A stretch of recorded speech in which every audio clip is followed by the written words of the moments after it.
Hi everyone, today we are learning the concept of maxima and minima. Now, अगर हमारे पास एक function है, उसका कुछ तो मैक्सिमम वैल्यू होगा और उसका कुछ मिनिमम वैल्यू होगा. मतलब ऐसा कोई वैल्यू जो बाकी सारे वैल्यूज से बड़ा है उसको हम मैक्सिमम वैल्यू बोलेंगे एंड जो बाकी सारे वैल्यूज से कम है उसको हम मिनिमम वैल्यू बोलेंगे. Now this is very useful. Suppose I have a function that denotes my profit.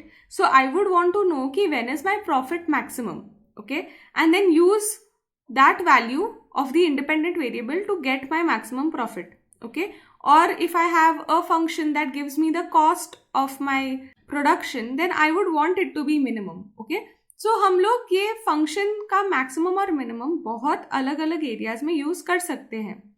So इनको पहले तो let us define them properly and then let us see how can we use derivatives to find out such values of the function. हर बार इसको plot करना possible तो नहीं होगा function को, या हर बार हर एक वैल्यू फंक्शन का निकालना पॉसिबल नहीं होगा. तो उस केस में डेरिवेटिव से बहुत इजी वे में हम निकाल सकते हैं that what is the maximum value and what is the minimum value of a function.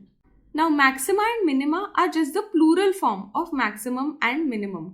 Okay, maximum और मिनिमम सिंगुलर होता है, मतलब एक होता है. मैक्सिमा और मिनिमा मतलब प्लूरल फॉर्म, बहुत सारे होंगे तब. ठीक है. Now first concept is of maximum value of a function. अभी बहुत लॉजिकली जब मैं बोलूँ maximum value of a function, you will imagine ना कि अगर फंक्शन ऐसा कुछ दिखता है तो ये वाला पॉइंट जो है वो है maximum value of the function. ठीक है, इस पॉइंट सी पे मैक्सिमम आ रहा है और ये जो वैल्यू है एफ ऑफ सी, मतलब ये जो वाई एक्सिस पे होगा वो होगा अपना फंक्शन का मैक्सिमम वैल्यू. ठीक है, तो इसको एक डेफिनेशन भी दे देते हैं. So function f of x is said to have a maximum value at a point x is equal to c if f of x is lesser than f of c for all x not equal to c. ठीक है, तो इस point पे maximum है तो फिर f of c बाकी सारे f of x से बड़ा होगा. ठीक है, यू कैन सी यहाँ पे ये आजू बाजू वालों से सबसे ही मैक्सिमम है.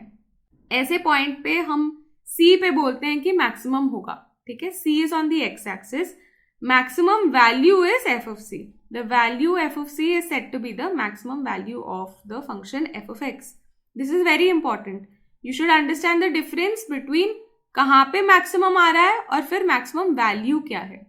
मैक्सिमम आ रहा है एट पॉइंट c. ठीक है, वो हमेशा x एक्सिस पे मिलेगा.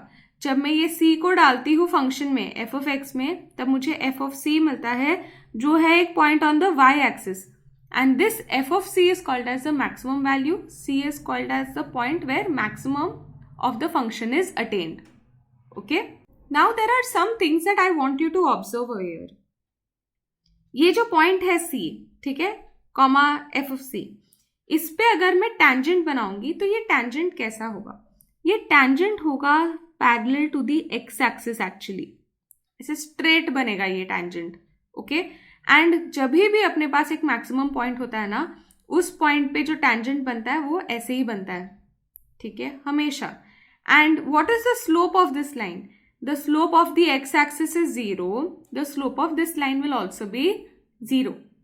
Okay, so therefore I can say that अगर I have a point of maximum, वहां पे टेंजेंट बनाओ तो उसका स्लोप 0 है.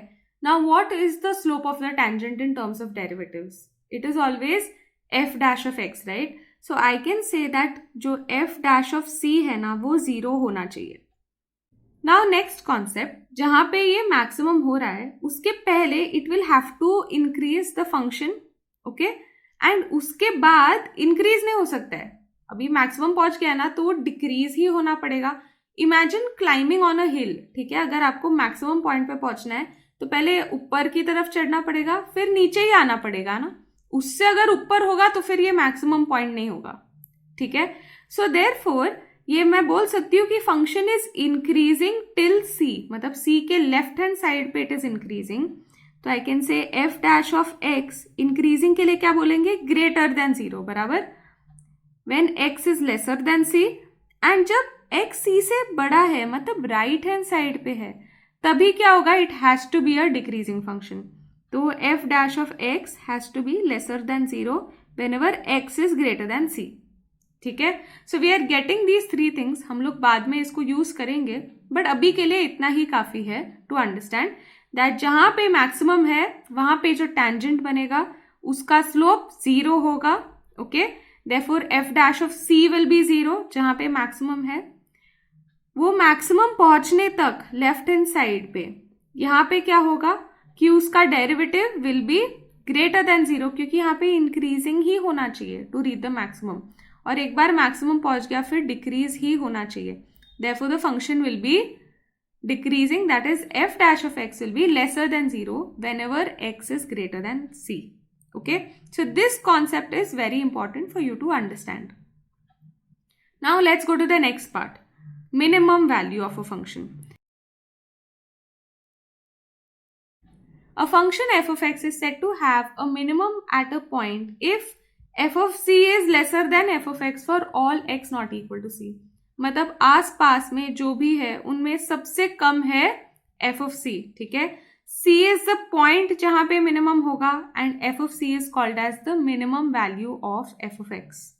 Okay, now यहाँ पे if you observe, यहाँ पे अगर मैं tangent बनाऊंगी तो क्या होगा? It will again be parallel to the x-axis. Okay, so the slope at c will be equal to 0. What about the points to the left hand side of c? यहाँ पे अगर मुझे कहीं पे नीचे पहुंचना है, ठीक है, तो पहले मुझे नीचे की तरफ चलना पड़ेगा ना. So that means that the function has to decrease. So f of x has to be lesser than 0 for x lesser than c. Left hand side पे it has to be decreasing. And then right hand side पे it has to be increasing. Okay, so in this way we get that the minimum will be at point C and the minimum value of this function will be f of c. Okay, so I hope you have understood this definition of minimum value and maximum value. Now we have already seen कि derivatives का क्या relation है यहाँ पे. अब हम इसको formally define करते हैं. Now the maximum and minimum values of a function are called its extreme values. ठीक है, इनको हम extreme values भी बुलाते हैं क्योंकि ये extremes पे है ना. ठीक है, अभी test to find extreme values. हम लोग ये एक्सट्रीम वैल्यूज को कैसे ढूंढेंगे? पहला टेस्ट है फर्स्ट डेरिवेटिव टेस्ट, मतलब फर्स्ट ऑर्डर डेरिवेटिव को यूज करके जो टेस्ट है टू चेक वेदर मैक्सिमम है या मिनिमम, उसको हम बुलाते हैं एज फर्स्ट डेरिवेटिव टेस्ट. ये इंपॉर्टेंट है लेकिन अपने सिलेबस में इस पे कोई भी सम्स नहीं है. ठीक है, so here you only need to understand. You do not have to know कि इसको सम्स में कैसे यूज करना है. इसके ऊपर कोई भी सम है ही नहीं अपने सिलेबस में. ठीक है, बट इट इज इंपॉर्टेंट. ठीक है, that is why I thought we'll do it. Now a function is said to have a maximum at x is equal to c if, ये हम लोग ऑलरेडी डिस्कस कर चुके हैं. F dash of c is equal to 0, वहां पे 0 होगा at the point of maximum. ठीक है, f dash of c minus h, तो अगर ये c है और इस साइड पे c माइनस एच है where h is a positive small number, तो वहां पे it has to be an increasing function, तो it is greater than 0. And F dash of c plus H, यहाँ पे this has to be lesser than 0. Okay, so then we can say that the function has a maximum at x is equal to c. This is called as the first derivative test. तो हमें check करना पड़ता ये हर एक point के लिए. ठीक है, now next a function is said to have minimum at x is equal to c when, जब c पे डेरिवेटिव 0 होगा, c के पहले मतलब c माइनस h पे it will be lesser than 0 and c plus h पे it will be greater than 0. तब हम बोलते हैं कि c पे मिनिमम है. Okay, so this is called as the first derivative test, but we do not have to use this in any of the sums. This is just for your understanding. Okay, now the main test that we use, which is very easy also, is called as the second derivative test. यहाँ पे we not only use the first order derivative but also the second order derivative. ठीक है, तो यहाँ पे मैंने इसका method लिखा है. फर्स्ट क्या है? फर्स्ट डेरिवेटिव ढूंढो. ठीक है, जो भी फंक्शन दिया है उसका पहले फर्स्ट डेरिवेटिव ढूंढो. उसके बाद इसको ना 0 को इक्वल टू करो. ठीक है, जो भी डेरिवेटिव का वैल्यू आता है उसको 0 को इक्वल टू करो एंड वो सारे x ढूंढो जहां पे ये 0 हो रहा है. ठीक है, तो सपोज फर्स्ट डेरिवेटिव आया x प्लस 1, ठीक है, और उसको 0 किया तो x का वैल्यू -1 आ रहा है. ऐसे अगर क्वाड्रेटिक होगा डेरिवेटिव तो ज़्यादा पॉइंट्स आएंगे ना जहाँ पे वो 0 होगा। तो लेट्स से कि ए और बी ऐसे पॉइंट्स आ रहे हैं जहाँ पे ये 0 हो रहा है, ठीक है। तो पहला स्टेप क्या था, डेरिवेटिव ढूंढो, फिर उसको 0 को इक्वल टू करो, फिर जब 0 को इक्वल टू करते तब 2 पॉइंट्स या 3 पॉइंट जितने भी पॉइंट आएंगे जहाँ पे ये 0 हो रहा है, ओके। अभी इन पॉइंट्स को ऐसे ही रखो अभी के लिए, एंड एक और बार डेरिवेटिव ले लो। तो ये जो एफ डैश ऑफ एक्स है ना, उसको वापस एक बार डिफरेंशिएट करो, ठीक है। एक बार इसको वापस डिफरेंशिएट किया अभी, इसके बाद ये जो सेकंड ऑर्डर डेरिवेटिव है ना, उसमें ए डाल के देखो, बी डाल के देखो, ठीक है। अगर मैंने ए डाला इसमें और इधर वैल्यू लेसर देन 0 आया, ठीक है, एफ डबल डैश ढूंढा है, ये ए और बी वो है जहां पे एफ डैश ऑफ एक्स 0 हो रहे हैं, अगर ए डालने पे ये लेसर देन 0 आया, then the function has a maximum at a, okay fine. And जब मुझे मैक्सिमम वैल्यू ढूंढना होगा तब मैं क्या करूंगी, ये ए एफ ऑफ एक्स में सब्सटीट्यूट करूंगी ओरिजिनल क्वेश्चन में, ठीक है। नाउ सपोज बी डाला, f double dash at b इसी में डाल रही हूँ, ग्रेटर देन 0 आ रहा है, then the function has minimum at b, ठीक है। ग्रेटर है तो मिनिमम, लेसर है तो मैक्सिमम, उल्टा है यहाँ पे। And next f double dash at a is equal to 0 suppose आता है, तो फिर ये वाला टेस्ट हम नहीं यूज कर सकते हैं, फिर हम लोग को फर्स्ट डेरिवेटिव वाला टेस्ट ही यूज करना पड़ेगा, ठीक है। बट मोस्टली ऐसा होता नहीं अपने सिलेबस में, इधर ये या फिर ये आ ही जाता है, okay. So just to recap the method real quick, first thing पहला ऑर्डर डेरिवेटिव निकालो, उसके बाद उसको 0 को इक्वल टू करो and you will get 2-3 points जहां पे वो 0 हो रहा है, you can even get 1 point also. उसके बाद उसका सेकेंड ऑर्डर डेरिवेटिव लो, सेकेंड ऑर्डर डेरिवेटिव में जो पॉइंट्स मिले थे ना वो सब्सटीट्यूट करके देखो, अगर वहां पे लेसर देन 0 तो मैक्सिमम आएगा, अगर वहां पे ग्रेटर देन 0 तो फिर मिनिमम आएगा, okay. And that is the second derivative test, and this is the one that is most often used, okay. Now before we do a few solved examples, let us just look at some extra topics that you should know. So these are topics that ऐसे कोई ज़रूरत नहीं है जानने का, लेकिन it will be nice अगर हम ये टॉपिक पढ़ रहे हैं तो ये सुना हुआ रहेगा तो अच्छा होगा। So first thing is that suppose f dash of c is equal to 0 and f dash of c minus x is greater than 0 and f dash of c plus x is also greater than 0. मतलब क्या है कि जहाँ पे ये point है उसके left hand side पे भी इंक्रीजिंग है, उसके राइट हैंड साइड पे भी इंक्रीजिंग है, समथिंग लाइक दिस। यहाँ पे तो 0 होगा, बट इफ यू सी यहाँ पे ये इंक्रीजिंग है, यहाँ पे भी ये इंक्रीजिंग ही है, ठीक है। या फिर ऐसा हो सकता है कि इस पॉइंट के पहले मतलब इस साइड पे भी डिक्रीजिंग है, इस साइड पे भी डिक्रीजिंग है, ठीक है। So in that case we say that ये एफ ऑफ सी ये मैक्सिमम या मिनिमम नहीं है, यहाँ पे ये मैक्सिमम तो नहीं है ना इस फंक्शन का, या मिनिमम भी नहीं है, इसको हम बुलाते हैं as point of inflection. Actually एक कॉन्सेप्ट होता है कॉल्ड एज कॉन्केविटी, ठीक है। कॉन्केविटी मतलब ये ऐसा कर्व है ना, इस साइड पे फेस करता और ये वाला कर्व इस साइड पे फेस होता, ये कॉन्केविटी चेंज हो रही है इस पॉइंट पे, ठीक है। और उस पॉइंट को हम पॉइंट ऑफ इन्फ्लेक्शन बुलाते हैं, जहाँ पे चेंज होता है लेकिन कोई मैक्सिमम या मिनिमम नहीं आता है, ठीक है। अभी नेक्स्ट ऐसे हो सकता है कि बहुत सारे मैक्सिमा और मिनिमा रहे, ठीक है, एक ही मैक्सिमम या मिनिमम नहीं रहता है। फॉर एग्जाम्पल अगर मैं ऐसा कोई फंक्शन लूँ,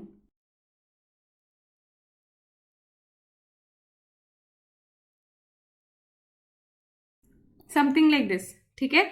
अभी अगर मैं सिर्फ इतना ही कंसिडर करूं तो फिर उसमें क्या होगा, ये मैक्सिमम होगा, मतलब ये पॉइंट होगा पॉइंट ऑफ मैक्सिमम, और अगर मैं सिर्फ इतना ही कंसिडर कर रही हूं तो फिर ये पॉइंट होगा पॉइंट ऑफ मिनिमम, ठीक है। लेकिन अगर मैं ऐसे अलग अलग इंटरवल्स लूँ तो हर जगह पे अलग अलग आएगा, तो इनको हम बुलाते हैं लोकल मैक्सिमा और लोकल मिनिमा।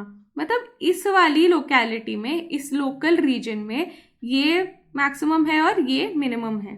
फॉर एग्जाम्पल ऐसे रियल लाइफ एग्जाम्पल मान सकते हैं दैट सपोज ये क्लास में स्टूडेंट्स है और बहुत सारे ग्रुप्स है, एक ग्रुप में एक सबसे स्कॉलर बच्चा है और एक सबसे मतलब कम मार्क्स लाने वाला बच्चा है, ठीक है। तो ऐसे हर ग्रुप में कोई मैक्सिमा और मिनिमा होगा, ठीक है। और वो जो मैक्सिमा वाला है वो ऐसे सोचेगा कि मैं ही यहाँ पे हीरो हूँ, ठीक है। और वो जो मिनिमा वाला है वो भी सोचेगा कि मैं ही यहाँ पे सबसे ढ हूँ, ठीक है। लेकिन क्या ऐसा जरूरी है कि वो पूरी क्लास में सबसे हीरो है या फिर पूरी क्लास में सबसे ढ है? और भी तो बहुत सारे ग्रुप्स होंगे ना, उसमें हो सकता है कि जो सबसे स्कॉलर ग्रुप का जो ऐसे सबसे कम मार्क्स आ रहे हैं वो तो एक्चुअली बाकी सब में बहुत अच्छे मार्क्स ला रहा है, ठीक है। तो वो सिर्फ लोकल मिनिमा है, वो पूरे क्लास का मिनिमा नहीं है लेकिन, ठीक है। तो इसी तरीके से समझ सकते हैं कि ऐसे छोटे छोटे इंटरवल्स में मैक्सिमा और मिनिमा हो सकता है, लेकिन वो जरूरी नहीं है कि वो पूरे ही फंक्शन के लिए मैक्सिमम वैल्यू या मिनिमम वैल्यू है। जैसे कि यहाँ पे this is the most, if this is the only function, तो यहाँ पे सबसे मैक्सिमम आ रहा है और यहाँ पे सबसे मिनिमम आ रहा है, ठीक है। Now let us look at some solved examples. Find the maximum and minimum value of the function f of x is equal to 3x cube minus 9x square minus 27x plus 15. First step is find the derivative of this function. Derivative of this function is equal to 9x square minus 18x minus 27. Okay. यहाँ पे now we have to equate this to 0 and check कि कहाँ पे 0 हो रहा है. So if f dash of x is equal to 0, मतलब 9 common ले सकते हैं, x square minus 2x minus 3 is equal to 0, ठीक है। इसको स्प्लिट करेंगे तो we get x square minus 3x plus x minus 3 is equal to 0। 9 को तो दूसरे साइड पे लेके जाएंगे तो वो 0 हो जाएगा। यहाँ पे x माइनस 3 कॉमन लेते हैं एंड x बाहर रहेगा तो इधर आएगा plus 1, x minus 3 is equal to 0। तो basically we are getting that x plus 1 into x minus 3 is equal to 0। सो x के वैल्यूज हो सकते हैं -1 and 3, okay. Now these are the possible values जहां पे इधर मैक्सिमम होगा या मिनिमम होगा या फिर कुछ भी नहीं होगा, ठीक है। तो अभी इनके लिए हम चेक करते हैं। सो इसके लिए we have to find second order derivative f double dash of x, इसको डिफरेंशिएट करना है, ठीक है। So that is equal to 18x minus 18, ठीक है। अभी ट्राई करते हैं। So put x is equal to -1, then we get that f double dash of -1 is equal to 18 into -1 minus 18 which is equal to -18 minus 18, मतलब -36 which is lesser than 0, okay. So therefore we can say that -1 is a point of maximum, ठीक है, जहां पे maximum होगा क्योंकि ये lesser than 0 है, ठीक है। नेक्स्ट फिर करते हैं, बाद में एंड में एक बार स्टेटमेंट लिखेंगे। Put x is equal to 3, तो f double dash at 3 is equal to 18 into 3 minus 18, ठीक है। This is simply just 18 into 2 which is equal to 36 which is greater than 0। Therefore 3 is a point of minimum,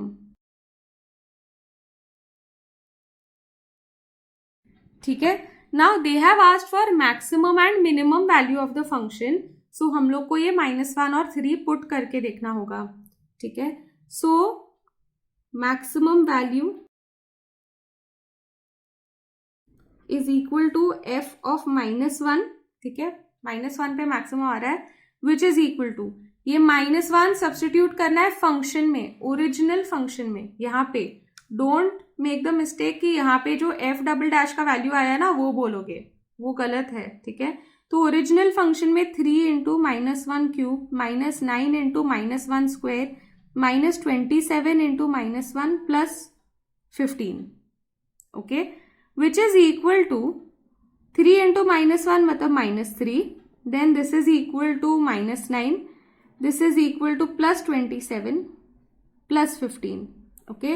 So 9 and 3 is -12, तो इधर होगा तो 3 रह जाएगा, so therefore this is equal to 30.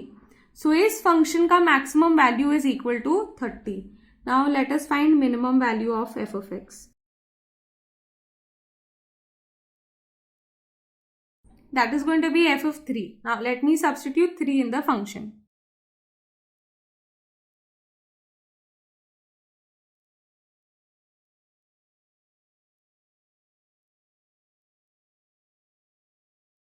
So therefore यहाँ पे 81 and 81 कैंसिल हो जाएगा and now we have 81 minus 15, okay, negative sign के साथ।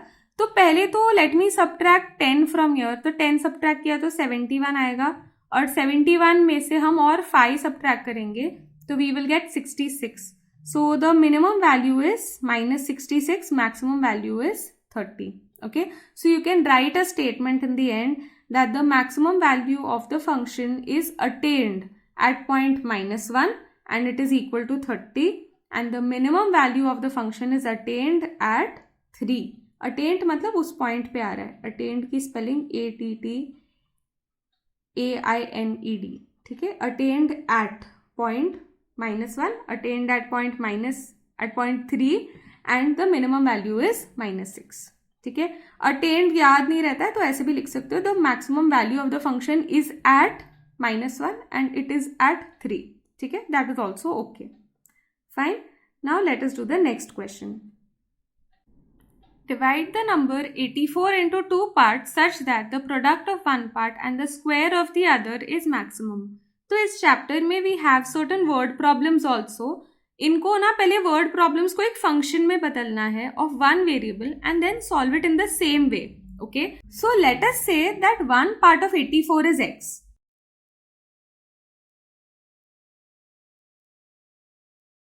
ओके, सो देयरफॉर अगर एक पार्ट 84 का x है, मतलब क्या होगा, दूसरा पार्ट क्या होगा, it will be 84 minus x.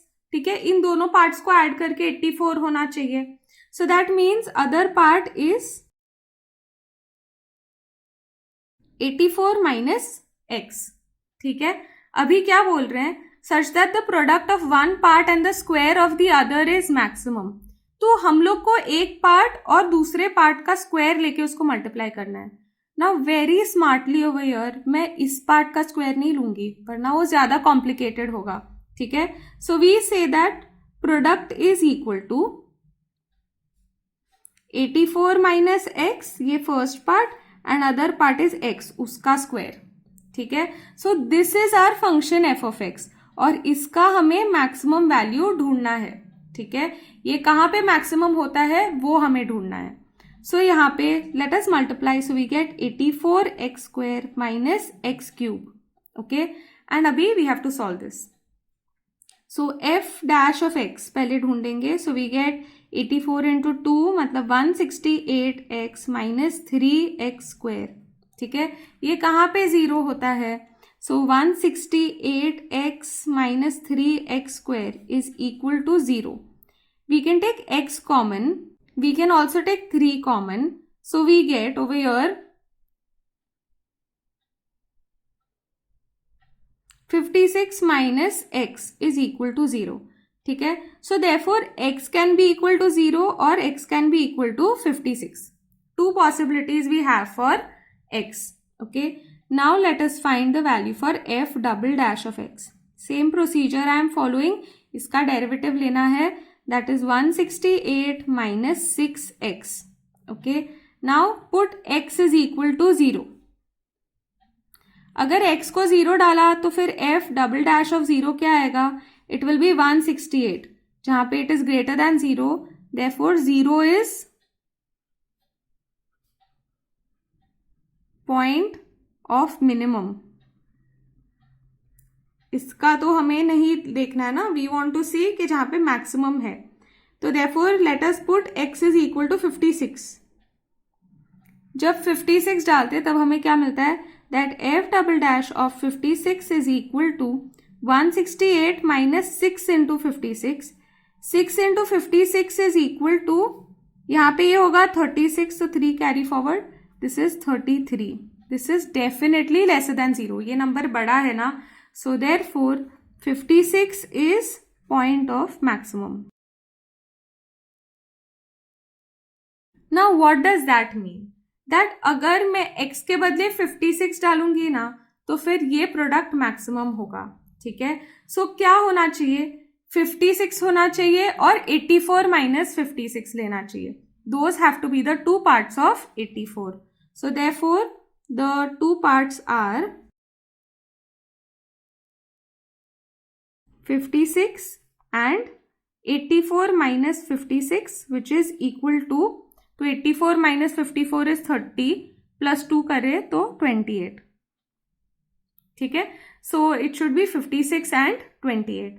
Now if you understand this question, क्या है कि हम लोग 84 को बहुत सारे पार्ट्स में डिवाइड कर सकते हैं. हम कर सकते हैं 1 + 83, 2 + 82, ऐसे 50 + 34, बहुत कुछ डिवाइड कर सकते हैं. उसमें से कौन सा कॉम्बिनेशन चूज करना चाहिए कि जब हम ऐसा करें तो हम लोग को मैक्सिमम वैल्यू आए.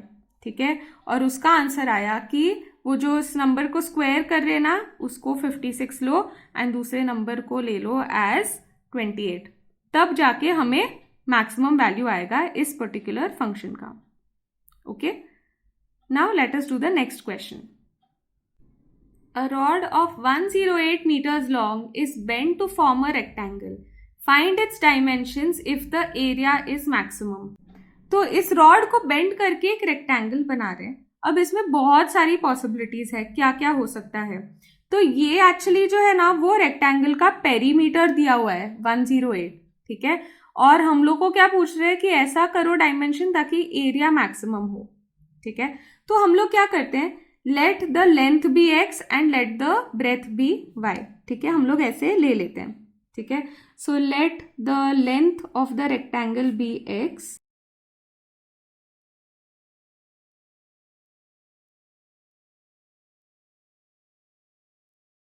and the breadth of the rectangle by. Okay, so according to the given condition क्या है, that perimeter is equal to 108. perimeter of a rectangle क्या होता है, हमें सब कुछ ऐड करना होता है. तो x + y + x + y which is 2 into x + y. So 2 into x + y is equal to 108. Therefore I can say that x + y is equal to 54. बराबर. अभी अगर मैं एक पार्ट को x ले लूं, मुझे एक ही वेरिएबल चाहिए. ठीक है, दो वेरिएबल होता है तो उसका हम लोग ने अब तक सीखा नहीं है. तो एक ही वेरिएबल चाहिए, तो दूसरे वाले को भी पहले वाले के जैसे ही लिखते हैं. तो एक पार्ट को x रहने दो एंड दूसरे पार्ट को रहने दो 54 - x. y का वैल्यू 54 - x रहेगा ना. तो length is equal to x and breadth is equal to 54 - x. ठीक है, अभी अपना फंक्शन क्या है, area is equal to length into breadth, और यही अपना फंक्शन है. इसी को तो मैक्सिमम करना है ना. तो that is x into 54 - x. Therefore f of x is equal to 54x - x², और इसका मैक्सिमम ढूंढना है. For that first step is to take the derivative. So derivative f' of x is equal to 54 minus 2x. Okay, if I make this equal to 0, what do I get?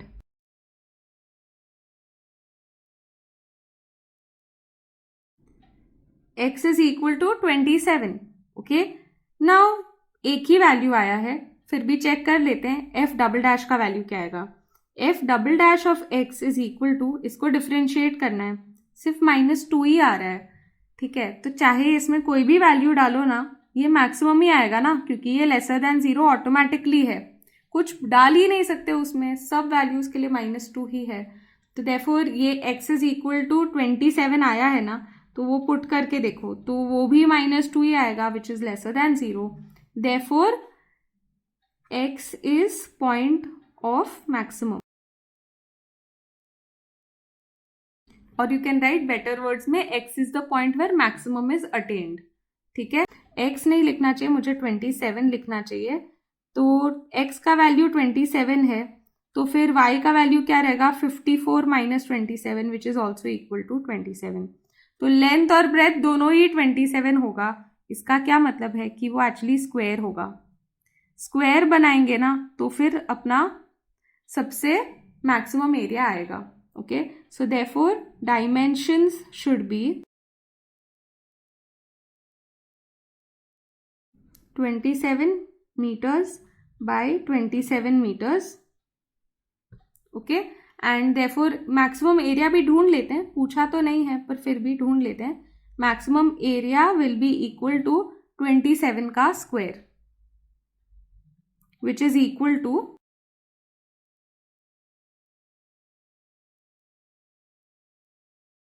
729 meter square. Okay, so 729 meter squares is the maximum area and it has to be a square in order to get the maximum area. Okay, so with that we have completed the solved examples. Now in the next video we will solve exercise 4.3.